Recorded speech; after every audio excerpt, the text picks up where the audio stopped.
কিন্তু স্বর্গে একটা অসুবিধা আছে, সেই অসুবিধাটার জন্য আপনারাই বিচার করবেন যে আপনারা স্বর্গে যাবেন কিনা।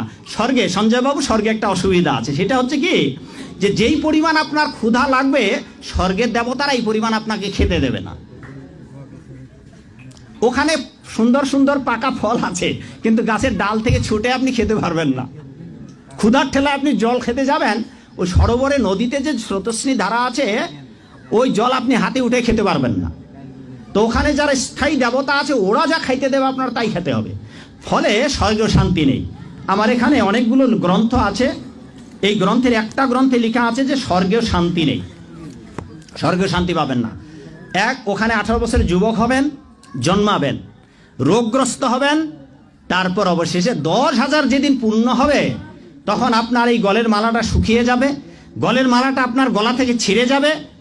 সঞ্জয় বাবু, দীপক বাবু, 10,000 বছর পূর্ণ হলে আবার স্বর্গেতে মারা পড়বে। ওখানে 3 দশা, তার মানে যৌবন প্রাপ্ত হবেন, রোগগ্রস্ত হবেন, 10,000 বছর পূর্ণ হলে মরে যাবেন। এবার কয়বার মরলেন?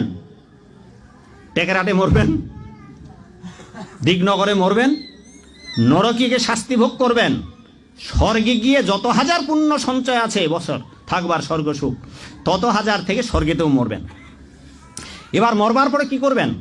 যেই রাস্তা দিয়ে স্বর্গে গিয়েছিলেন ওই রাস্তা দিয়ে আবার এই জগতে নামতে হবে। এই বর্ণনাগুলো, নামার বর্ণনাগুলো জন্মান্তরের বর্ণনা ভগবদ্গীতার 1 থেকে 6 অধ্যায়। আপনাদের মনে যা চাইবে তার সব জান্নাতে আছে না নাই? খালি সুখ আর শান্তি, আরাম আর আরাম।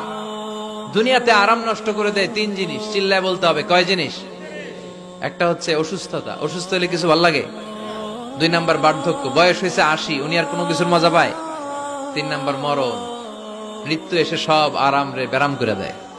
আল্লাহ বলে, যেহেতু এই 3টা জিনিস তোমাদের কষ্ট দেয়, জান্নাত থেকে 3টা জিনিস আমি বাইর করে দিলাম, বের হয়ে যা। ওয়া ইন্না লাকুম আন তাসিহু ফালা তাসকামু আবাদা।